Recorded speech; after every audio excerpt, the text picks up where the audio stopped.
left and right aren't going to buy it. Tonight, Donald Trump will throw a barrel of hay into the audience and tell them it's spun gold.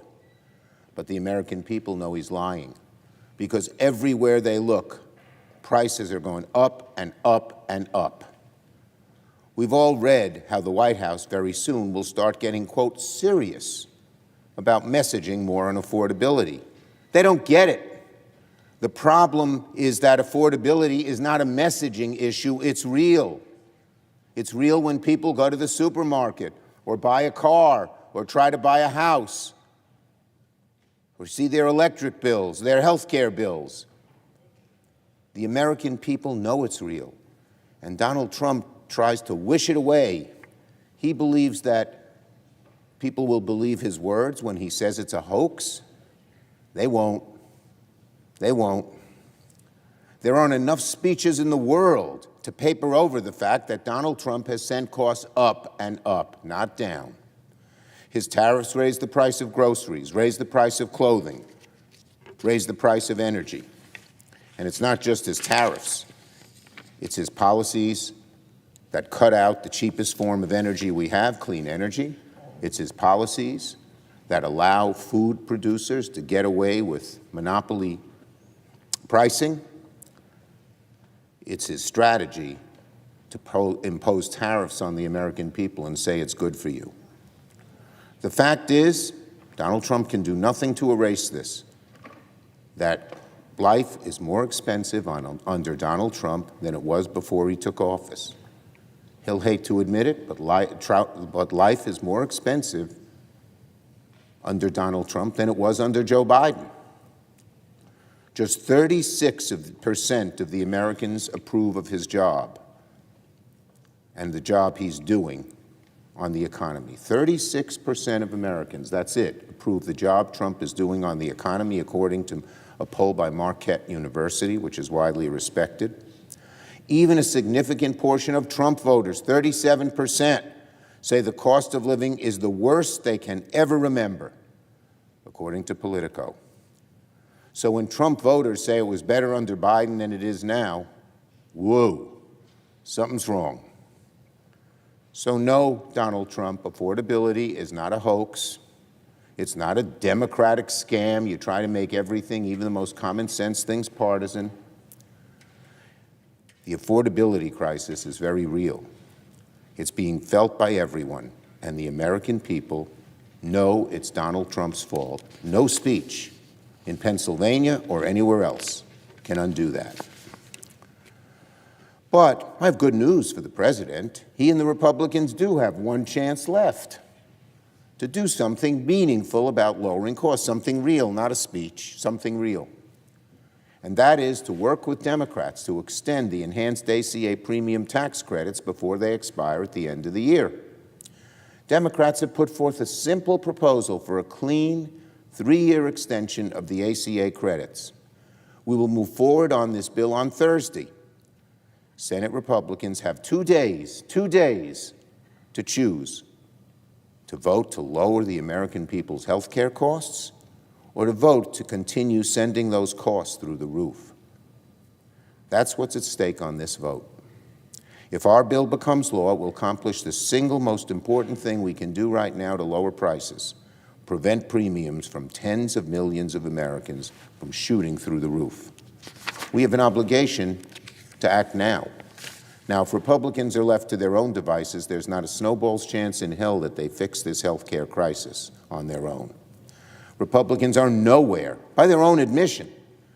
Leader Thune has come down to the floor day after day excoriating the ACA. He brings a lot of charts. He has quotes at the ready, on and on and on. But he doesn't have a plan. He has no proposal. Charts are not a plan, Leader Thune. It's not enough for Republicans to say that they don't like the ACA. That's not a secret. We know that. They've been trying to get rid of it since 2008. They nearly succeeded until the courage of John McCain stopped them in 2019. The real question is, what will Republicans do to prevent premiums from skyrocketing in 3 weeks? And so far, we've heard no real answer.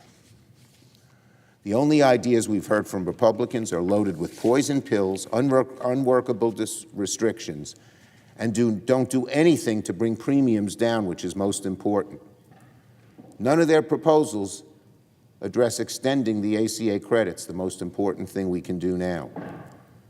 And so it's not, those kind of proposals don't get the American people's support or Democrats' support. The party is adrift at sea. The Republican Party is adrift at sea, trying to find a plan, and so far we've heard no serious plan at all. And that's not just me saying it. Here's what a Republican senator said yesterday. He said, I mean, what signal will it send to if Republicans say we're going to say no to the Democrats' plan, but we're not going to offer anything? The message that will send is good luck to the American people, we don't really care, unquote. That's from a Republican senator. I couldn't have said it better myself. So Republicans should join us on Thursday, vote yes on our proposal, extend the ACA tax credits by 3 years, and greatly reduce the specter of premiums going up and up and up. On chips, this one's an amazing one. Donald Trump is just selling out America for his own ego and his own gain. That's what he's doing on chips. When yesterday Donald Trump announced he was giving the green light to NVIDIA to send even more powerful AI chips to China, the H200, which are used to train AI models. Let's be clear. You can't claim to be tough on China if you willingly sell them some of the most advanced chips in the world so they can use it to strengthen their military. People on both sides of the aisle are aghast that Trump would do this. Does he think it through? Does he care about what will happen tomorrow or just his little announcement today? Donald Trump's announcement selling these chips to China is dangerous. They'll use them to strengthen their military, their technological edge, all at the expense of American and world national security. Even Donald Trump's own Department of Justice warned about the dangers of these chips making their way to China. Here's what they said, DOD, Department of Justice, DOJ, when they acted against a chip smuggling operation yesterday. Quote, this is Trump's Justice Department. Quote, they said, these chips are the building blocks of AI superiority and are integral to modern military applications. The country that controls these chips will control AI technology. The country that controls AI technology will control the future. Donald Trump, you're letting China control our future. You're selling us out. All so you can have a little one-day ego gain of making some kind of announcement, which no one's going to believe anyway. Donald Trump should listen to his own DOJ about the danger of giving China these chips before cutting stupid deals that cost America dearly in the years to come. But unfortunately, this is textbook Donald Trump. He is so desperate to get a deal with President Xi so he can get that photo op that he will sell out America's long-term security for his short-term political gain. This sellout is not only going to hurt us, it's going to hurt our children and our grandchildren as China begins to dominate the world in AI. And then he comes up with this tawdry deal where he says NVIDIA makes money and the U.S. makes money. The short-term gain of dollars from selling these chips is so much outweighed by the danger when China takes the lead on AI using the chips that were made in America and sold to them by Donald Trump. So I ask one question. Where's the outrage from my Republican colleagues? Are they just going to sit by while Donald Trump sells America out to Xi Jinping? That's what's going on here. The chips deal is terrible. It will cost our national security dearly, and the president must reverse course before it's too late. On the NDAA and Hegseth, well, today, as has already been widely reported, Secretary Hegseth and top administration officials will hold a classified briefing for the Gang of Eight.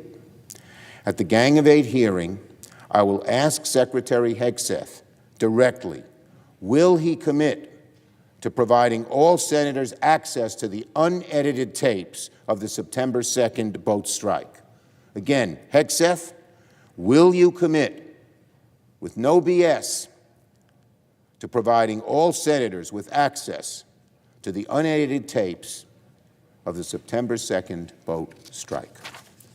Because the longer the White House and the Pentagon hold on to the tapes, the more the American people are wondering, what are Donald Trump and Pete Hegseth trying to cover up? Are they lying to the American people, or are they just trying to hide their incompetence? No one in the administration can seem to get its story straight. Last week, Donald Trump said he'd have, quote, no problem releasing the full video of the strike. Then yesterday, he walked back his statement, claiming he never said it and it was fake ABC News.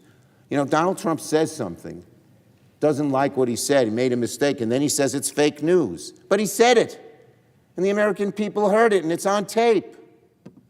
And then he blames one of the networks for simply broadcasting what he said. What is going on in this country, and how do we let this man do what he does, destroying our values, our morals, of the fact that America has always been an honest country? So let me be clear. The only thing that can bring more clarity to the American people is the full release of the unedited tapes. Plain and simple. Republicans and Democrats in Congress agree. That's why there's a provision in the most recent version of the NDA that demands a release of the unedited tapes to Congress. And if the Pentagon fails to hand over those tapes, Pete Hegseth's travel budget will be slashed by 25% until he complies. That was a bipartisan shot across the bow to Donald Trump, hand over the tapes, done by Republicans. I salute them for their courage in bucking him and bucking Hegseth. The inclusion of this NDAA provision restricting travel shows Congress is united in wanting to see these tapes as soon as possible. And both Donald Trump and Pete Hegseth must comply, say the Republican senators, or the DOD is penalized. I strongly support this provision and worked with Senator Reid, Senator Wicker, and others to keep it in. I hope it will compel Donald Trump and Pete Hegseth to do the right thing, release the tapes, give the American people the transparency we all deserve. Yield the floor.